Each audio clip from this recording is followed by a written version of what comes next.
What's up, everyone? Welcome to episode 17 of What's That Sound podcast. My name's Stu Watts, and today I talked with Chris Themelco, who is a metal producer from Melbourne, Australia. We talk about the importance of hard work, as well as improving and refining your processes over time so that you can be more efficient, as well as getting to know your clients and really understanding them so that you can provide the best product possible.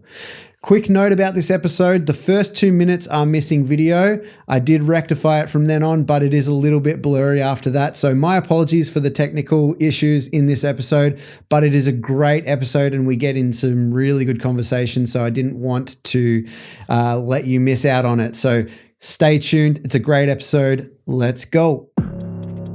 You're listening to What's That Sound with your host, Stu Watts.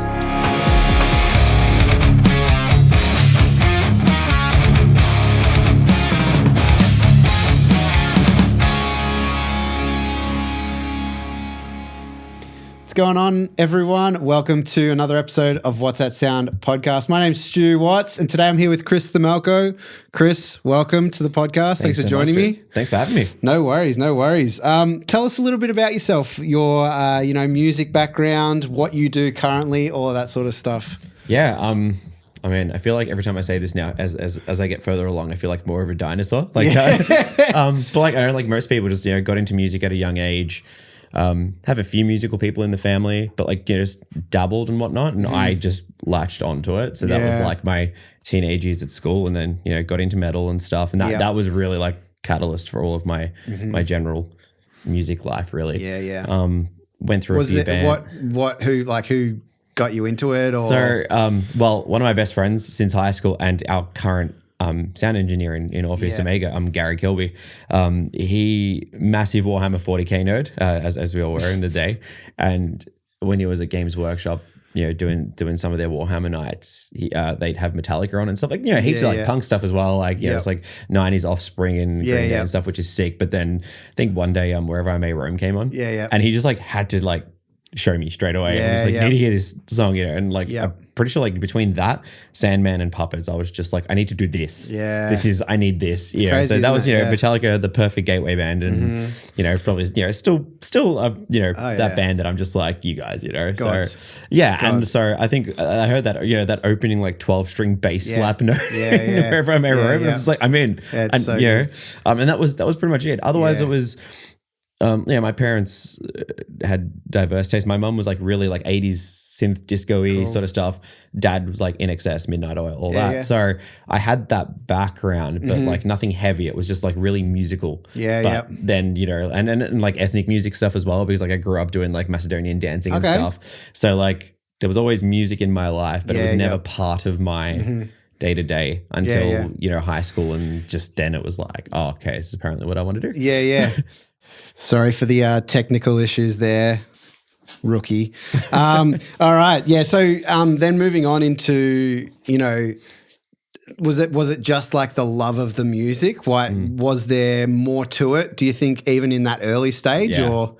It's interesting because when I look back at it now, it's I have a very obsessive personality and behaviors in general. I feel for the most part, they've been beneficial as opposed to detrimental. I tend to latch onto things that I feel I see the rabbit hole and I just jump straight in. Most things are like that for me. And music was one of those ones where as soon as I got into it, immediately it was like a gear freak. It was straight away I wanted to know everything about guitar tones. I wanted to know everything about guitars, how every little thing worked. And that's pretty much just followed me into everything, So it was even very early on, even listening to a song like Master of Puppets right here in palm mutes and being used to just playing open stuff, no palm muting and going, what's that sound? How are they doing that? I want to know the specifics. And then, all right, how does it sound on this part of the bridge versus this part of the bridge? So that's just an exploration of technique and stuff like that. And I think so many people that obviously engineers and producers will absolutely relate to that. No matter what style of music, it's we hear things in a way where we want to understand them. It's not just it's not passive. It is active. Absolutely. It's active listening every single time. I don't know how it is for yourself, but I know a few of my other engineer mates also have synesthesia where colors and sounds tend to be very specifically linked together. So in a weird way, I sort of if I hear a song or even a tone, right? If I'm going for a guitar tone or something, I see it as layers of colors and it's certain colors and things will come forward and back as I hear different sounds. And that was like something that was kind of weird, but really exciting when I was getting more and more into music and hearing different things, was sort of how my brain perceived those tiny differences. And it's just like, that's, I don't know, as weird as it is, it kind of comes in handy for my brain when I'm mixing, because I almost in my head, I'm like, it's missing a certain amount of color as opposed to hearing it as like a frequency. Or I think for me, it's more like shapes. Like jagged and like if, distorted guitars, they look like a, and it might be because of the waveform that I'm used to seeing or something. But I think, like, and I hear like, bass tones, whether it's like a really warm bass tone, that's like an oval sort of a really round sort of a shape. And then you hear distorted bass and it's like, no, there's more like point to it. So funny little things like that for sure. And then, so did you have any sort of, you learned guitar to start off with? Was there other formal training early on? No formal training. I did music in high school. That was there. That was like the catalyst, but I never did any real formal training, which, like, I will say to anyone out there, I feel like formal training is good to start with. I think you should do it.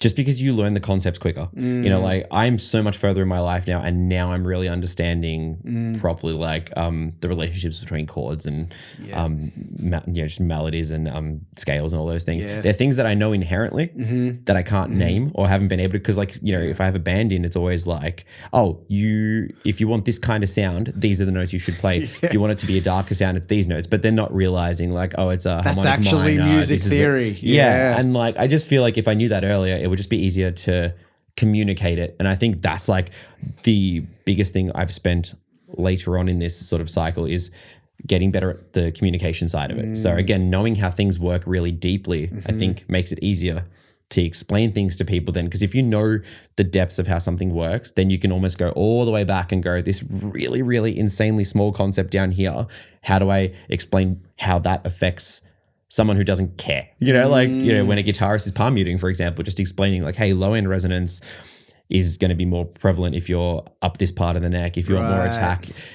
And they don't have to understand the physics behind it. You just need to be able to explain it very well. So and I think that's like for artists and stuff that don't have any interest in being a producer or an engineer, is like understanding the terminology of how engineers speak and producers and stuff like that.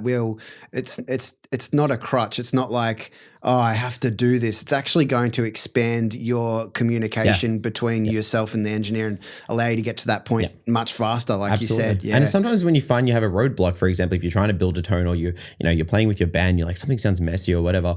It's going to be a lot easier when you go, you know what it is? It's low mids. The bass needs to be a bit cleaner here, or the guitars need to, whatever it might be. If you can understand that just that little bit more, it just makes it easier to communicate, and like it just everything's so much easier at that point. I think like it's like anything, the more practice you have at something and the more understanding you have of something, it obviously makes you faster and more efficient at something. But even if it's not your specialty, you don't have to be a specialist in it, but the communication and the language around it will help you. You don't have to be the one that actually turns the knobs and controls the low mids like you're saying, but for you to be able to hear it and go, I know that that's the low mids, and say that to your engineer just means that you'll have that better communication for sure.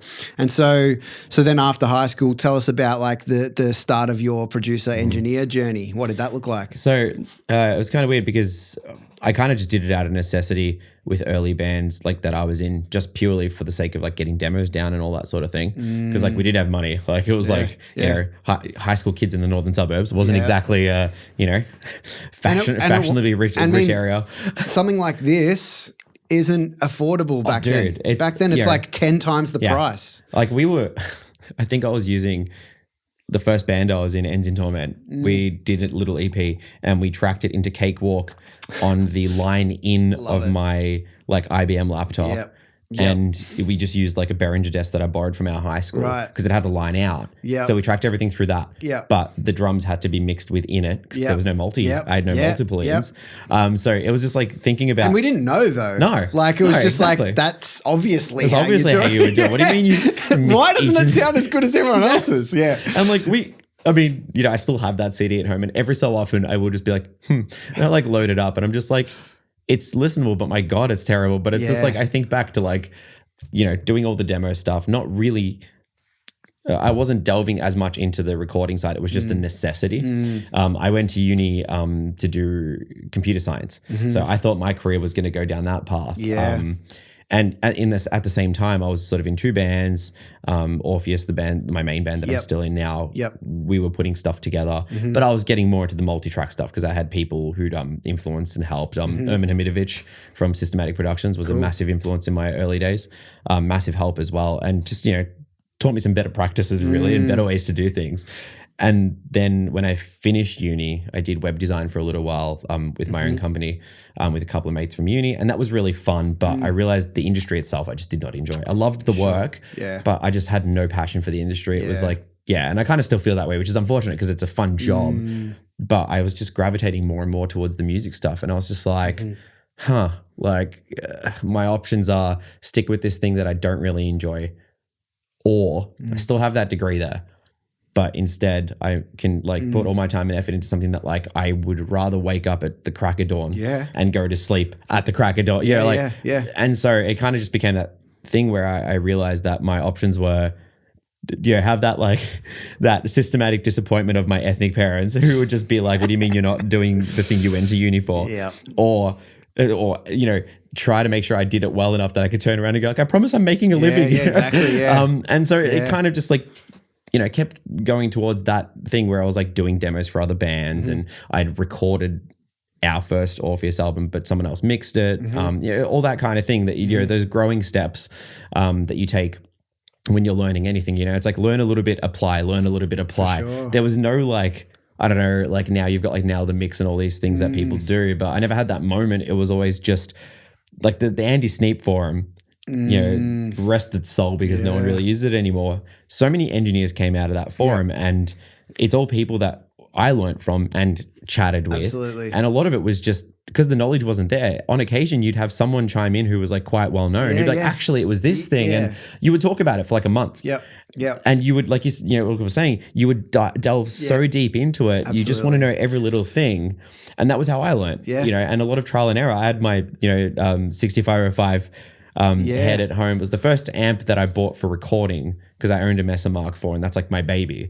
But I'm I need a metal, I need the metal sound. I need a PV. And I would just, when mum was at work and I was, home from a day of uni, sort of towards the end of uni, it's if no one was home, I'm cranking that thing on volume, the master's on 2 rooms away and you can hear it down the street. I'm just all right, what's the difference in the tone if the volume's louder or softer or all the different things. Cool. And it just cascaded. So it just became a thing where I'm I can't do anything else because my brain won't let me think about anything else. And so when you were doing that learning, you were talking about the forum, which is obviously huge for a lot of people, just having that communication path that didn't exist previously, and the internet, the early stages of the internet was it wasn't the same as what it is now. So for people that are 20, 21 now that are watching this or listening, it's not the same. It's not even the same world. It's two different worlds. But what were you looking into producers and stuff like that at the time as well? It's funny. It was a twofold thing where the biggest name for me at the time, and still one of my biggest influences and someone I respect massively, is Andy Sneap. He's worked on some of my favorite albums, whether it's Trivium, Testament, Arch Enemy, and Monomath. So many, the list is endless. But that forum, and he had input in there as well. He would chat to people. He'd take time out of his day. He'd be in the middle of recording whoever. And it's sorry guys, I'm recording such and such, but just a quick one. Here's this and here's what I actually use. And you're just holy shit. It seems so unattainable at that time. And so for me, that was just a massive influence.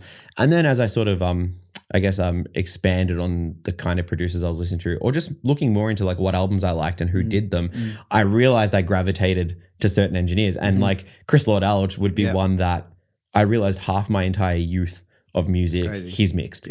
And there was a sound that we're talking about things creeping in earlier on before I noticed.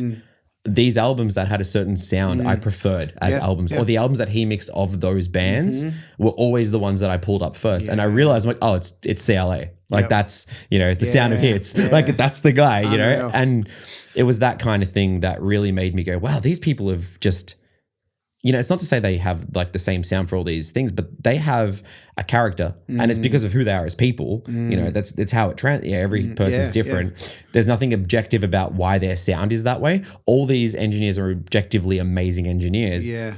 But subjectively, there are things that they do that I gravitate towards. Yeah. And so I have my list of go-tos and like people that I like love most. So it's like, you know, Jacob Hansen, incredible, like he's probably my current like, you know, favorite dude. Awesome. Jens Bogren, Thomas Johansson, and Andy Sneap. You know, and again, the list goes on because there's so many. Yeah. Especially because it's so easy to see these people now. You'd have to like rummage through CDs and liner notes to find out who mixed stuff, 100%. You know, and the internet was like wrong half the time where it was like, you know, because anyone could just put anything in and there wasn't fact checked. No. And it was like Bowser from Mario mixed this. You're like, no, he did. What the hell? And you know, it's so different to now. You just jump on their Instagram and they're like, here's the 10 albums I worked on this year. And you're like, oh, I'll have to pick that up now. I didn't even know that was there. And even with Spotify and YouTube and stuff, it's like just click the link and you'll get to the next one, or you'll find the playlist, or exactly. I think that's one thing as well, like with that side of it. I think it's almost easier and harder now to find who's worked on stuff because Spotify and all that are only now fully crediting properly. Yeah, and still not. Honestly, but it's kind of annoying because I want to be able to click it and just be like, who did this? Correct. Or a video clip will come out, like a first release from a band, and it tells you all the people who've done who the videographer is, who the DOP is, and all that, and nothing about who mixed it. I'm like, I want to know that. I know. You know, a lot of bands as well. You're talking about accessibility, like these days. I feel like bands have a much more access to recording engineers now. So a lot of bands want to know, especially if you're in a band, you want to know who mixed something because there's every chance that you will either use that as a reference or go to that person and just see like, hey, maybe we can work with this person. And that's really hard to do when there's no. It's getting harder to have that on there. Like everyone knows who Bob Rock is. Yeah. You know, everyone knows who Rick Rubin is and all that sort of thing because these bands. For the lower level, you know, not because, you know, there's so many amazing, this is why I do this podcast, because there's so many like talented people, not only in Melbourne, Australia, you know, so it's like, let's share that information and let's like, you know, I make a point to, because I know how important credits are, I make a point to put all of the links in the show notes and stuff like that. So for anyone that's listening that wants to find more out about all of the guests that we have on here, go into the show notes of either YouTube or Spotify and they're in there. So you can see the links to the music and stuff like that. Tell me about like, you know, let's get into sessions now. Let's talk more specific about your workflow. You're, you know, producing, mixing. What's the sort of percentage of that these days? Are you recording a lot these days or is it more mixing? I think it's half-half. Yep. I try to keep it half-half. Yep.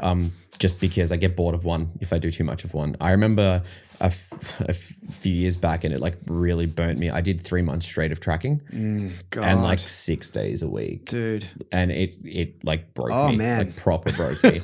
And I pretty much vowed to never do that again. And for anyone that doesn't understand why, it's because, I mean, you can tell your experience, but for me, it's like the focus that is required when you're recording, you cannot have any distractions. Like when you're mixing or something, you might have your phone next to you if something pings. It's okay. You know, you might be distracted temporarily, but it's quicker to get back into it. If someone's sitting in the room waiting for you to get a guitar tone, you can't sit on your phone. Yeah. So it's all in. Yeah. It's all in. So I can't even match 6 days in, you know, for weeks on end. It was rough. Your life would have been like put on complete hold and 2 albums and an EP. I remember very specifically.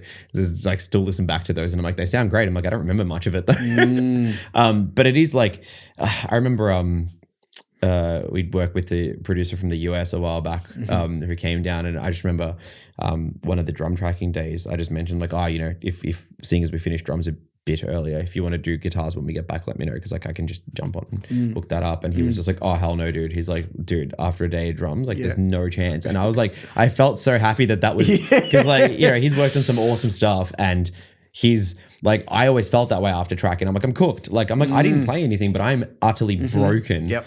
And it's like, oh no, that's actually a thing. Like a lot of these dudes like, no, like this is why burnout's real in this industry because you got to realize like people talk about how like our industry is the worst it's been. You know, there's a lot of that going around where it's like there's the least amount of money in it, whatever. And like, while I understand that point of it, we're also at a time where you have the most access to everything. Like recording gear is arguably cheap. You know, it's not to say it's cheap in terms of like everyday, you know, people who look at it, but as an engineer, quality gear is cheaper than it's ever been. Access to the craft. And I think the actual, like, there's different levels as well. Yeah. You know, back in the day, it was like good or shit. Yes, 100%. And now it's like shit, pretty shit, good. It's like not so shit. Yeah, and it's but it's so tiered. And it's I honestly like that. That's the thing.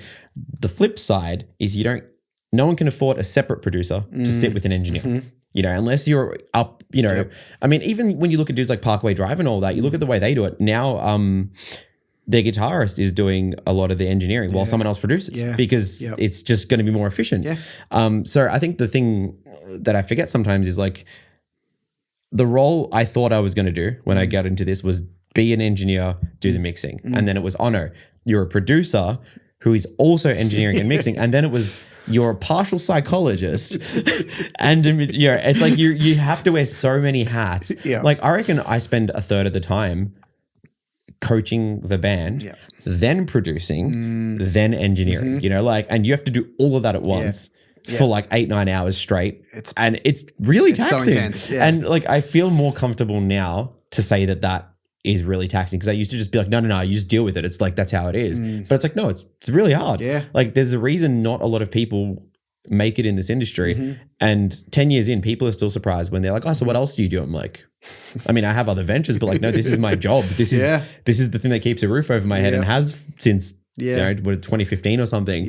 And a lot of people are still weirded out by that because it's like, oh, you can do that. And I'm like, well, I think some people can do that. Like depends, you know, how hard you want to go. Work ethic is massive. Oh, absolutely. Yeah, like work ethic is a huge part of it, not only for, you know, yourself, but being able to work with people that have a good work ethic is huge as well. You know, you can get jobs here and there that, you know, might give you some income that aren't necessarily, you're not that passionate about, but you will find that the best working relationships are the ones where the other people are as passionate as you and are willing to work as hard as you and put as much time and effort and practice and all of that stuff. They're always the best projects and you get the best results.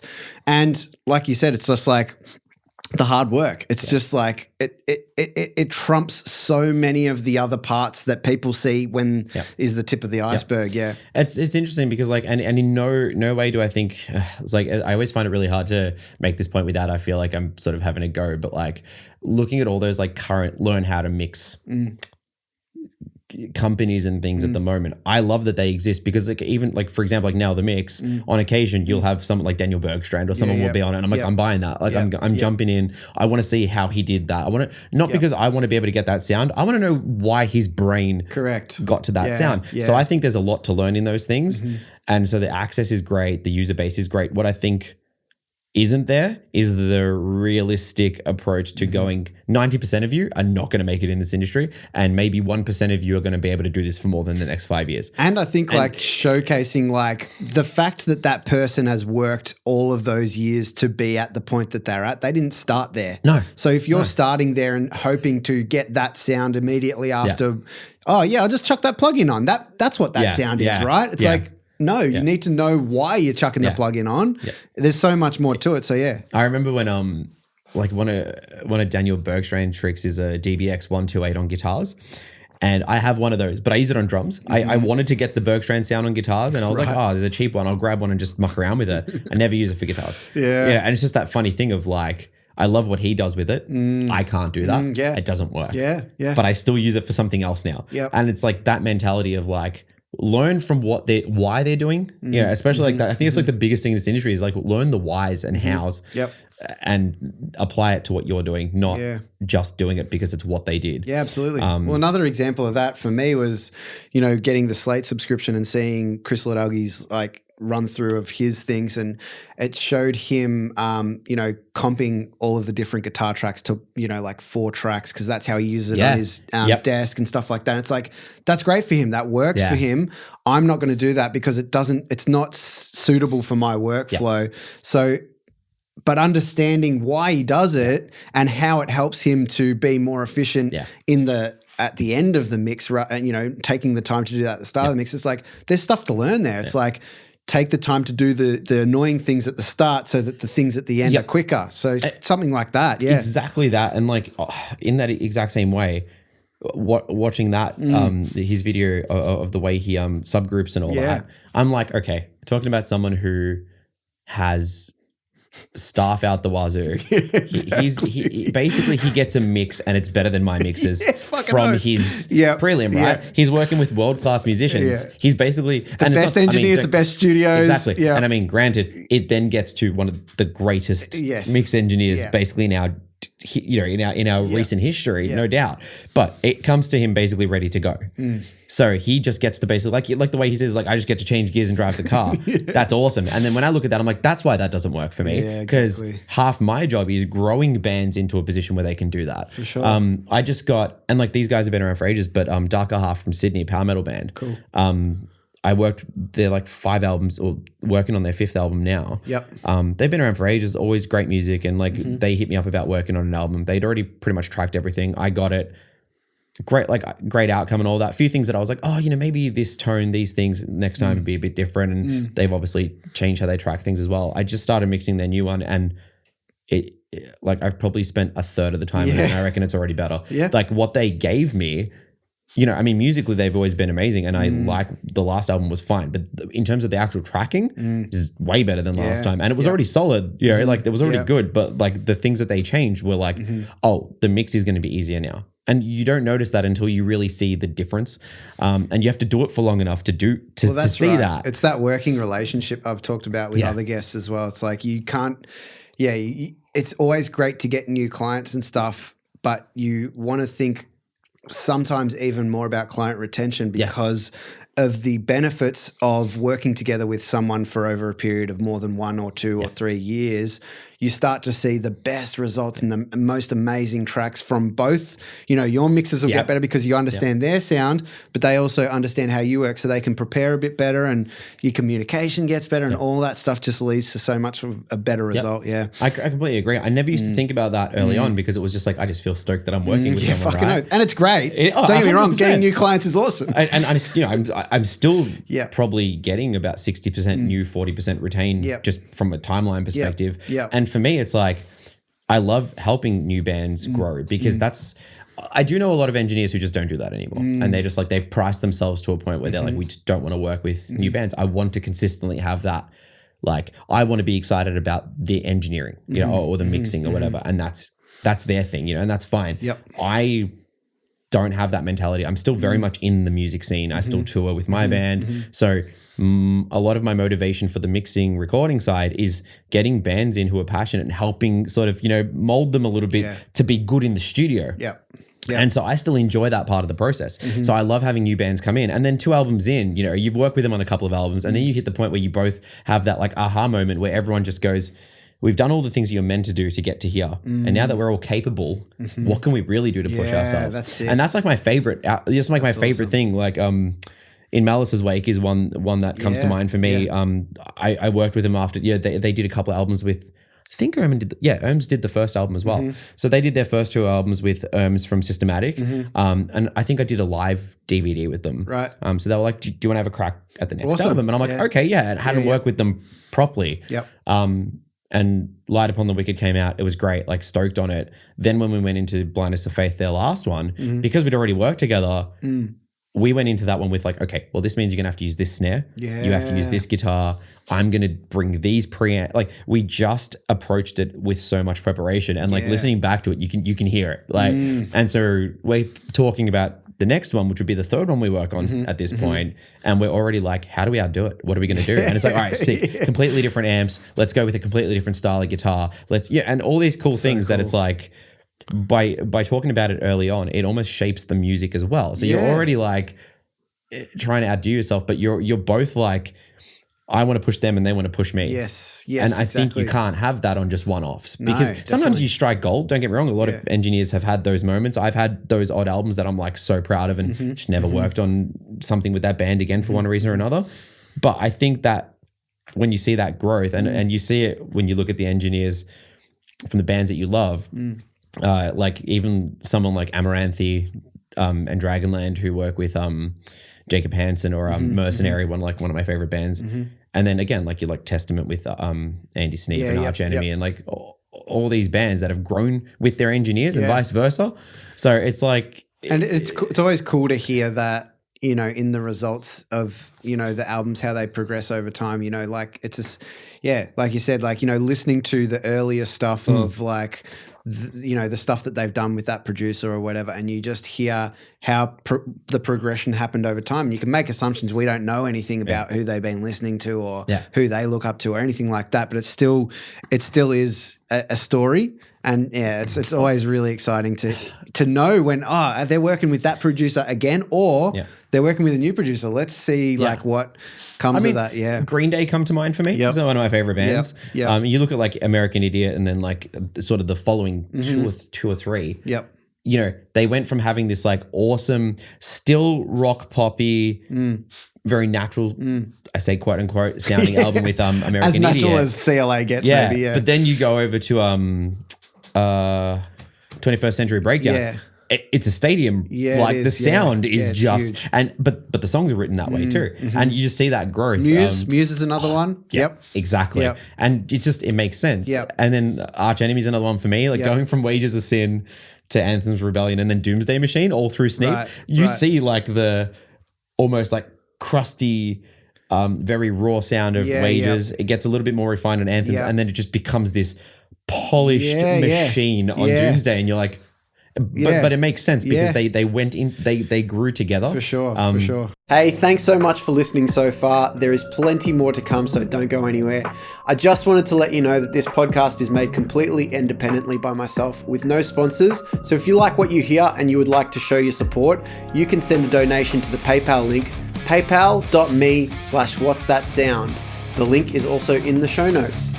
Thanks so much for your support, and let's get back to it. Yeah, man. Well, tell me about like what is your like approach when you're, you know, working with different artists? Do you have a similar approach when it comes to recording? Is it the same every time? Do you do the same things, or is it like, no, this is tailor-made for every single artist? I think the tailor-made side of it is more about how we actually do the work itself. You know, sometimes you start with bass. You know, you have bands who the bass player is like the predominant songwriter. So I'm like, all right, well, let's get the guide tracks of the bass down first, and everyone else can track to that and then go back over it. So that stuff's fine. Like I always try it to be different. But I think the approach I take with every band is the same, because the approach I take is specifically so I can work out exactly what the band wants. And I don't think that changes from band to band. That approach to find out what they want is always going to be the same. You know, they're a group of people who are writing music together, or even just a solo artist, you know, it's still the same thing. I want to know what their influences are. I want to know what they're trying to achieve with their music. Like, what are you going for? What are you trying to express with this bulk of music, or even if it's just how do you do that? Do you have like a Zoom chat? Do they come to studios? So I'll catch up with them if possible. If it's interstate, Zoom, whatever it might be. Even if they're overseas, same sort of thing. And I try to get the whole band together if possible, if it's a full band, because I just want to get to know the personalities. And it's like, what am I trying to bring out in your instrument? You know, what sort of, I think a lot of the time it's just working out what the person is like, because I really do think each personality is very apparent in the instrument. As weird as it is, like a lot of, think of someone like Keith Moon or Trey Cool, you know, on drums. Those guys are like maniacs. But it's like it makes so much sense. And so I try to have those chats very early on, so that I can sit there and go, all right, what's the best way for me to tackle this to get the thing that's in your head on the paper? So that process is pretty much the same all the time, just because it works. You know, like I can't think of a different way to get what I need out of the musician's ideas to make it work. Then from there, we just sort of go, all right, well, do we want to do drums first or last? Do you want, you know, all that stuff? I feel like that's very mechanical. Do you have a preferred method? Like, I still like the traditional way. I still like going drums first. Okay, cool. I'll get the guitarist in to do guide tracks. Even if they've already done them, I'll get them in for like even if it's like a full album, I'll just get them in for a day of pre-pro so we can do tempo changes and things. Get the drummer in and the guitarist, because sometimes what will happen is someone will write it and be like, that feels right. And then you'll go, all right, there's vocals here, right? Is it too fast for the vocal part? Is it? So I try to do a lot of the pre-pro stuff so that we avoid all those issues down the road. I want to get into this later. So keep going. I want to talk more pre-pro later. Totally. So that part happens. And I like doing drums first, just because these days, we've done it with our band as well, like drums last, just because like our drummer broke his foot once before tracking. All these things happen, got him to do hands last and like basically program kicks after he'd played one kick and things like that. I think a lot of bands like to be constantly flexible. And while I like that, it's nice to have the classic way where you're like, all right, drummer guy, girl, person, you've got one chance to give this everything, and now you are the pizza base of the band. And now everyone else has to work around you. And I kind of like that, because when the guide guitars are there and it's like, this is what we're pretty sure we're going to play, and then I'll be with the drummer and they'll be doing something, and I'm like, hey, you know that part here? What if you did this? And then the guitars can do this instead. And they'll do like some cool grab thing or whatever role it might be. And then the guitarist hears it when they're recording, like, oh, I can do this. And then the vocal's like, I didn't know they did that. Oh, I might do two words over this. And then like, I love that organicness, because you force yourself to a degree to commit to something. Yes. Yeah. I feel like it depends on the band, obviously. Well, it's also our job to make sure the train stays on the tracks. Exactly. And like sometimes, and we are guiding them. Yes. We're like telling them what to do. For sure. And like I think 80% of the time. Sometimes certain kinds of music, like when it's very guitar driven and the guitarist is pretty much like the brains of the operation, I do like to do drums last, because a lot of the time they'll be tracking and go, actually, now I want to add a triplet here. And then you've got to change the kicks. And it's a very specific thing to metal, I think, more than anything. Yeah. When it's anything less than very intense metal, I like the classic way of doing it. It's just lock in with the drummer. Yeah. Well, and I think the bass grooves, and if you've got like, breakdowns and stuff like that, they have to go to the drums. Exactly. If they don't, it's so weird to track them last when there's just, you're playing to like, a lot of the time we can even track to program drums for tightness and all that. But when it comes to just getting feel out, you need those real drums, man. Like raw edited drums with like no mixing are still more fun to track to than programmed like amazing sounding drums. And at least that's the experience I've had. I'll do that as well with my artists. Like I've done it with a recent band, Wardens. We did all the guitars first, and just to make sure that the singer had something to sing along with.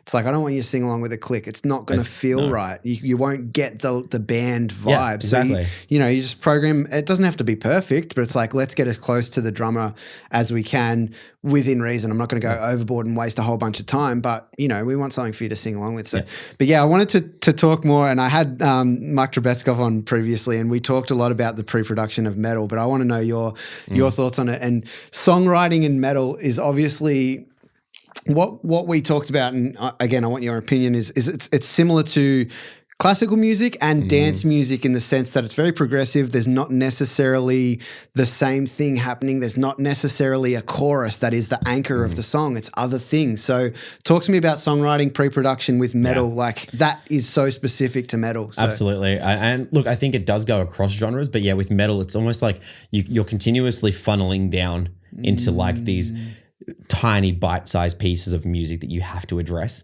It's just because everything can get so messy otherwise. I think I can be comfortable enough to say that at this point in time, people come to me because they want to help shape their sound a certain way. I'm very chorus driven. My background is mostly a lot of poppy stuff. Like I love melody. My main band's a melodic death metal band. So, and I think I can't remember who said it, but it was the point about Cannibal Corpse is no matter how heavy Cannibal Corpse is, they're always the catchiest band in the room. And I'm like, that is brilliant because they've always been a death metal band who's still catchy. You can hum their riffs. So a lot of the pre-pro for me with, I guess, the more extreme metal bands, and it's like, first of all, the question is, how open are you to working on this as pre-pro? Are you pretty much just like, no, we want this, exactly this. Okay, cool. If that's the case, no stress. But if it's not, then can we sit down together and work on these songs? And I do prefer that part of it because sometimes when people open themselves up, say even 5%, what happens is they'll get excited when you change something and then they open up more. And then they're like, oh, we didn't realize, we thought we were done. We thought we were done writing. And you're like, well, you're not quite done. I mean, you're never really done, but you do hit a point where you're like, I've milked it. Like there's a limit. Diminishing returns with everything. That's it. So I love the pre-pro process when bands are willing to be open to it. I think a great example for me in terms of the metal specifically is Toxicon from Geelong. Okay. One of my favorite group of dudes, and their most recent album that just came out recently, we did like, I think on and off between pre-pro and tone testing and all that might have been like 6 or 7 days, like something utterly ridiculous. I say ridiculous. There's nothing in the grand scheme of things, but for pre-pro for like a local that's the most band, that I can I don't think I've done that many days in. But it was so awesome because we fought a lot about stuff. Cool. And at the end of the day, we were all just trying to outprove each other. And that was the best part because it was forcing people to go, you know what? No, I'm going to go home. I'm going to redo this bit. I'm going to come back tomorrow and the part you don't like, eat it because it's good. We're keeping that part. And I was like, good, make it better. Show me that it's worth keeping it. And back and forth where I'd say an idea and like, oh, I don't know. And I'm like, all right, well, let me re-record this part and I'll program the drums and you can tell me how it sounds. And there was so much of that. And I think that was like, it was so amazing because we were doing that from a standpoint where we hadn't done it on the last album. I just mixed their first album. They just sent it to me. Like tones were already there. I just had to no DIs, make it work. No. Yep. And now we're sort of, again, like with that process in mind, we've discussed getting together even earlier before the next one, like while the songs are coming together, because then there's even more opportunity to get every little thing matters and it just shows in the end result. So yeah, great. I think part of it as well is you don't realize sometimes the disconnect between band members until you do that process because someone will be playing something and then they'll go, that's not the bit. Yeah. And then the bass player will go, but that's how I always played it. And you're like, but it shouldn't be. But they don't have that conversation. And again, like we are the ones who kind of have to steer that because everything is so fast moving these days. Everyone's busy. Everyone's working. Everyone, no one's making money off music, so to speak, right? Yep. No one's just chilling at home going, I'll write my bass parts later. These sweet APRA checks are just coming through. Exactly, Spotify's really keeping that roof over my head. Yep. So for me, it's like, that's why you're paying me. And I always it's like always like that weird reminder I make to the band when they're getting stressed or if they're like having a moment, I'm like, hey, you're paying me to deal with this. Don't worry about it. Like, love that. I've got this, you're investing in me so that I can reinvest in you. Yeah. And that's a big part of it with the pre-pro stuff. If something's wrong, I'm like, all right, how do we fix it? So, all right, do we like the guitar part better or is what the bass player doing actually going to work better? And then you just have to filter it. It's like an iterative process. And again, I come from a programming background. So I look at it as like a while if loop, while band is not happy. If bass part is better, do that. Go back. Is band happy? Check. It's like a flow chart. Yeah, exactly. And that's gold. I think it keeps it efficient, but still creative. Because at some point you're going to burn out if you spend too long on something. Totally. And sometimes you just have to go make a decision. Yeah. And I've been down that path where it's been like a heated couple of hours in the room and I just have to turn around and go choose one or I'll flip a coin. And you know what? You flip a coin and guess what happens? Everyone goes, it's dealt with. It's not, it's only an issue if you let it become an issue. Well, this is what I was going to say is like you're talking about wearing all the hats. Like in a lot of circumstances, our job as the producer is to be like, this is objectively better. Yes. From my experience, which again is what, like you said, this is why you hired me, based on my learned, experience with different bands, with listening to music in a different way that you have, I think that this will work better for the song. And 80% of the time the band will go with you. But it's also okay for us to recognize when the artist wants it that much that it's better to just do it their way and live with it because it's their album. So I love it, man. Let's get on to mixing. We're going really well here. I want to get nerdy. I want to talk more about hardware and stuff, but let's dive into mixing. 10% of the crowd just switched off. Like, the what now? I know. We're getting nerdy. This is the fun bit. Yeah, this is what we love. So yeah, man. So mixing. Tell me first of all, do you use a lot of hardware in mixing? Yep. Talk to us. So about hybrid setup at home. Cool. I try to be as analog as possible on the way in. I try to basically replicate running everything through a desk on the way in. Most of it then is in the box with some outboard gear. So I work out of like 3 or 4 different drum studios. I pretty much try to find places that have as much outboard gear as I can play with. Echidna Studios in Christmas Hills is like one of my favorite places in the world, really. Then there's Bushido, which is Dan Preslin, ex-Naberus Viscaris, Black Lava and whatnot. So his new place is great. So first thing first is obviously drum sounds and again, analog as much as possible. I used to be terrified of shaping drums on the way in. I'm like, no. Leave it as natural as possible. And now I'm just like, compress it on the way in. Is that a Neve pre? EQ, I want to hear it come in and I'm just like, that's mad. And sometimes you go, well, maybe I went a bit hard, but you know what? That's going to be the sound of that album, You have to trust yourself enough. You do. So the more I commit to stuff now, the more I trust myself almost because I'm learning more from it. So that's the way in a lot of the time. Guitars, bass, I'm still DIing all the time. And that's through the same rig I've always run, which is a Countryman DI into a Safe Sound P1. It's an Aussie made, if I'm not mistaken, Aussie made preamp that they don't make anymore. It's super clean and it's got I was going to say that about your tracks. Listening through all the guitar tunes, like there's no noise. Yeah, like it's super clean. And it's funny because potentially when you're noticing it when someone's not playing, but on the mixes, absolutely, and it clean, has to be that way. But unfortunately where I live, like I live in like a late 70s. Thomastown house. Yep.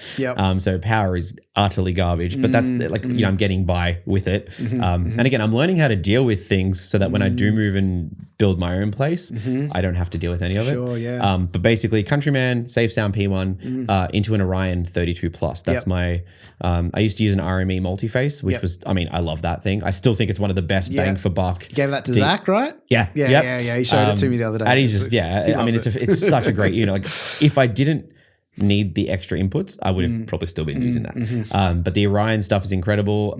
Love their hardware, love their converters. Customer service could be a little bit better, but everyone has room to grow, I suppose. But that thing's killer. That's just helped open up a lot of options in terms of just the routings, distressor, because you have to. Warm Audio 1073. I use a lot of Warm Audio stuff actually. Phoenix Audio pre's. Got a couple of 500 series stuff racked up, and that's the main stuff. Then what else have I got? A custom made GSSL outboard comp. So that's my bus comp. Cool. DBX 128. Usually again, mostly drums just for a little bit, just to give them a bit more bulk.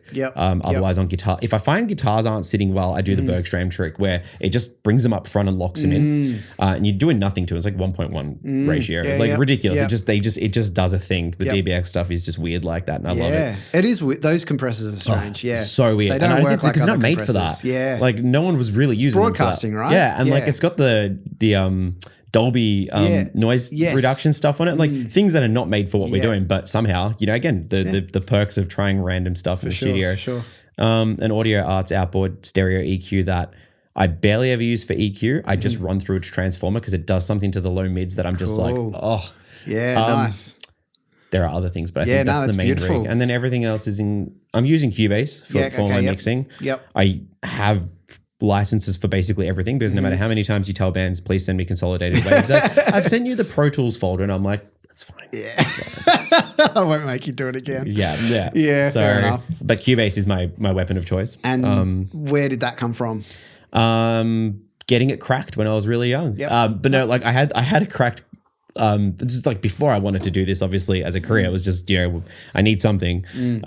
Cakewalk was the first thing I used. So I had experience with the that interface, sort of family, and then downloaded Pro Tools because everyone's like, you need to use Pro Tools, and I was like, I fucking hate this. I don't like it at all. And I'm not anyone who loves it, go nuts, but like I just feel like so many features that weren't there until now were inhibiting my ability to do things, especially like MIDI and stuff. Like it's insane how the fact that you couldn't do clip gain on waveforms. There's a lot of things that blow my mind about Pro Tools. And the thing is, like, a lot of people who love it have that old school thing of like, it's like using a desk. I'm like, that's great, but I'm not using this to use a desk. I'm using this because I don't use a desk. Correct. But without bitching about Pro Tools all day. I know. Cubase I just found it to be a lot easier. Like my brain and the way Cubase is laid out were like best friends. Cool. So, sorry. And that just worked. So I still use some of the stock Cubase plugins for shit. Like, they're awesome. The weird workflow I do have though, and Steinberg, if you're out there, please fucking change this. In Cubase 5, they have transparent events. Okay. So when I'm editing, you can see everything down to like the 16th grid. And I'm very on the fly with my editing. I do slip editing for everything. I don't use any beat detective. Every time I do it, I listen back and I'm like, that sounds terrible. So I slip edit everything. And with the grids being so visible through the transparent event, I can do it really quickly and not perfectly, but enough that I know it's going to sound natural. In Cubase 8 onwards, they got rid of it.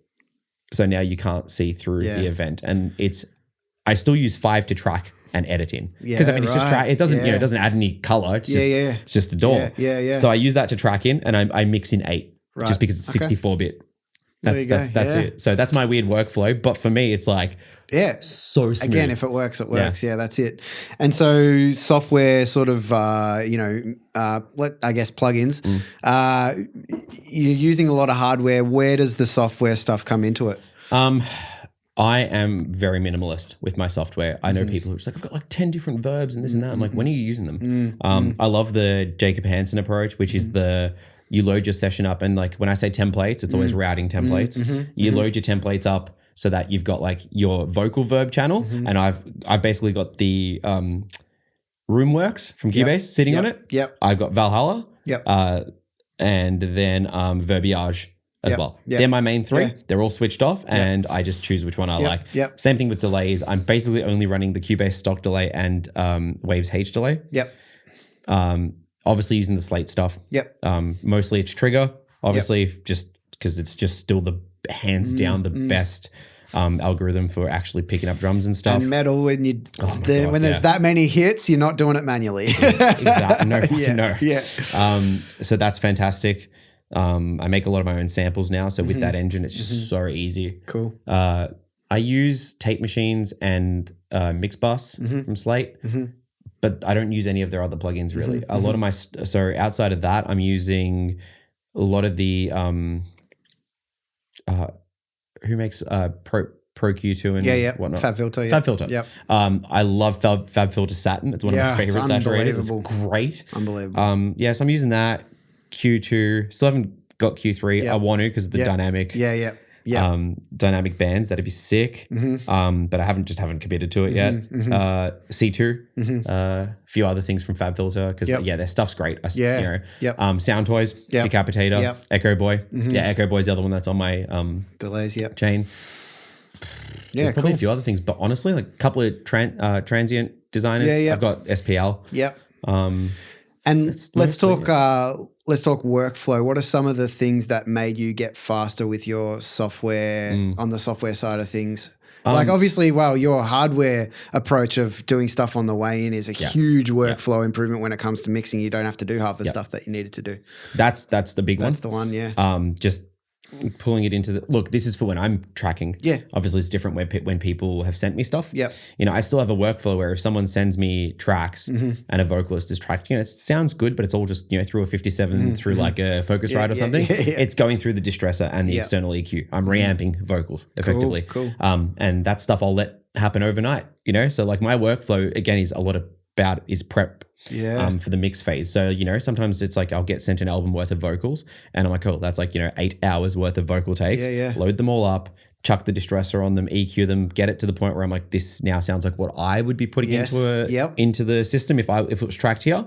And I'll let it run overnight. And then when I bring it in, I've just saved myself like 3-4 steps. Nice. So stuff like that, beautiful. I do a lot of because it like seems like extra work, but it's not, because I save myself like probably a day or two in mixing. Of sitting there. 100%.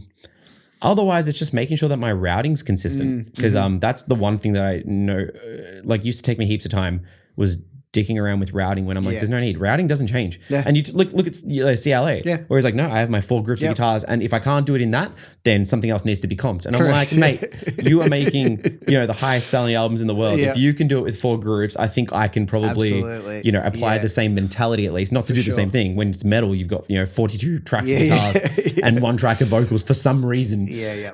But treating it as efficiently as possible. Trying to make as least moves as possible, man. Like some dudes now, like Nolly Get Good makes a great point about like letting the mix do most of the work and then you automate. It's like if you're automating because things aren't sitting right, then you're not. I don't think your mix is right. CLA talks about doing a pass of the mix and then doing a pass of automation. I try to do that now a lot where I'll be like, okay, vocal automation, delay throws, song plays through, fader up. Oh, that's a good part. Let's go back, quickly play, sick. Do that pass. I love that. I love that. So much fun. Awesome. And you know what? That chorus didn't kick in hard enough.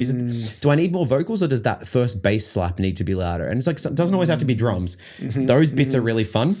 And setting up automation lanes to be easy to access is really important. Things that early on I didn't do as much of.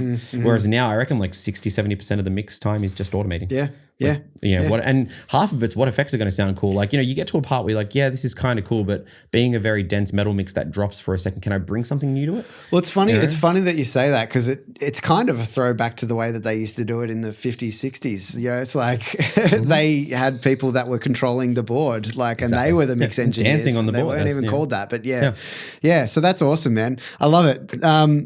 one thing I like to do before we, finish up today is have a bit of a chat about some advice that you might be able to give to, people that are just starting out. First of all, producers, engineers, and then artists. Yeah. So. I always feel weird giving advice because it's just like I still feel like I'm learning so much. So when I give advice, I'm like, this might change in a year, like it's like I'm constantly learning. But I guess some things that have stuck with me from the producer recording standpoint, like any creative industry, it's hard. That's it. And I feel like I have to say that because like there's nothing glamorous.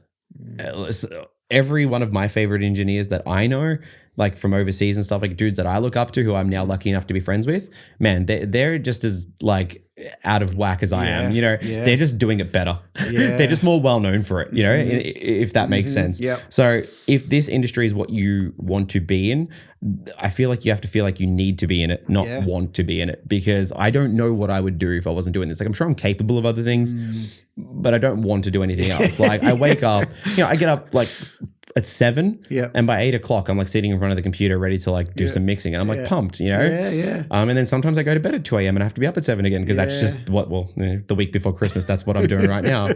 But be prepared for a lot of people to not understand that lifestyle.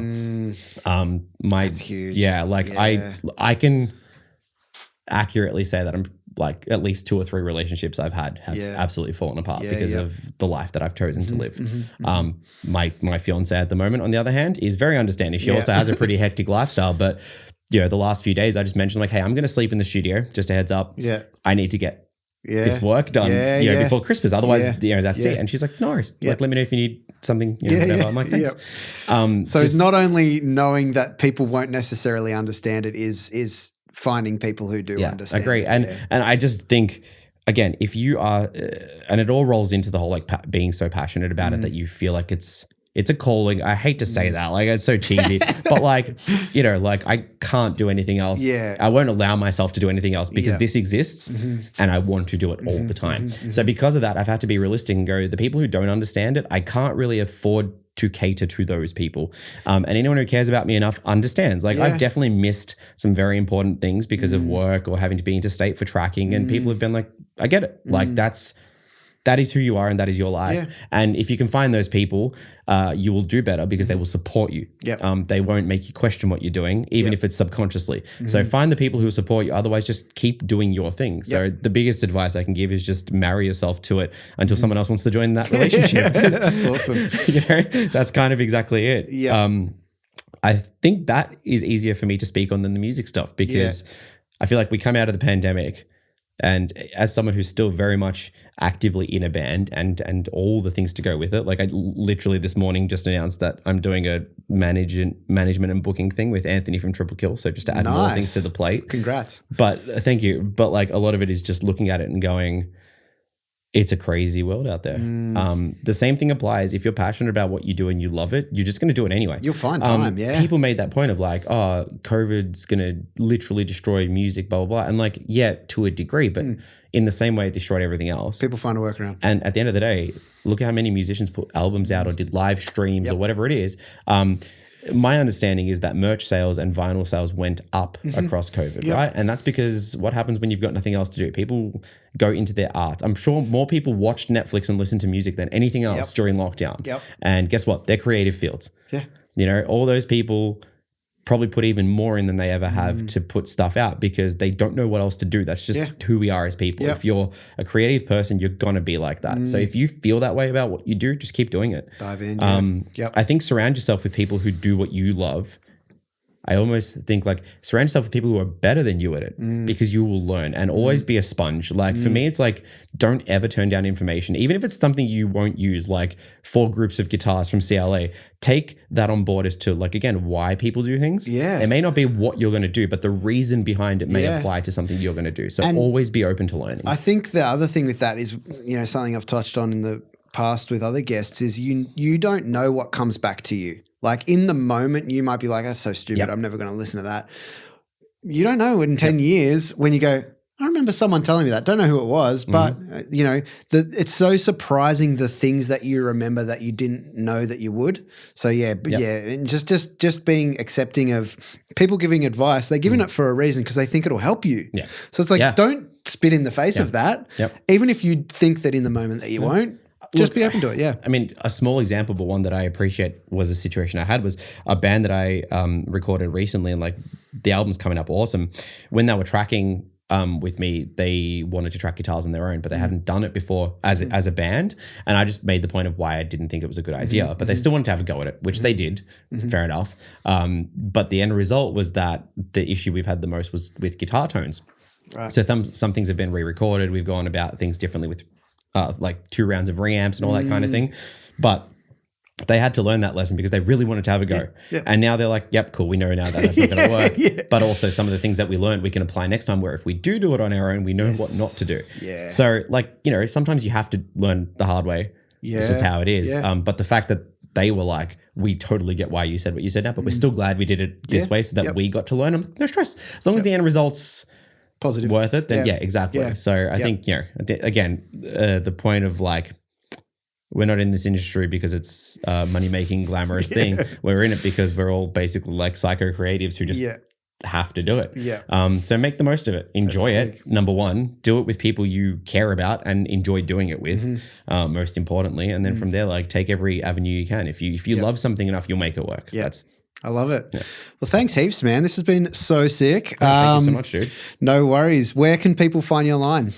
You can find me at monolithstudios.com.au. You can find me at, I think it's Instagram, Monolith Studios Melbourne. Same thing for Facebook. Orpheus Omega is my main band, and now Anchor Entertainment is awesome bookings and management. So weirdly enough, you can probably find me pretty easily. Yeah, and your studios are in Thomastown. Yeah. Yeah, nice one. Well, again, thank you. It's been awesome. And thank you for checking us out. As always, mucho apreciado. If you want to do us a favor and share this with your friends, that's the best way we can spread it around, whether that's in a personal DM or a story or wherever you like, you share it. That really helps us spread the word. And of course, subscribe or follow on the platform that you're listening or watching this on so you can stay up to date.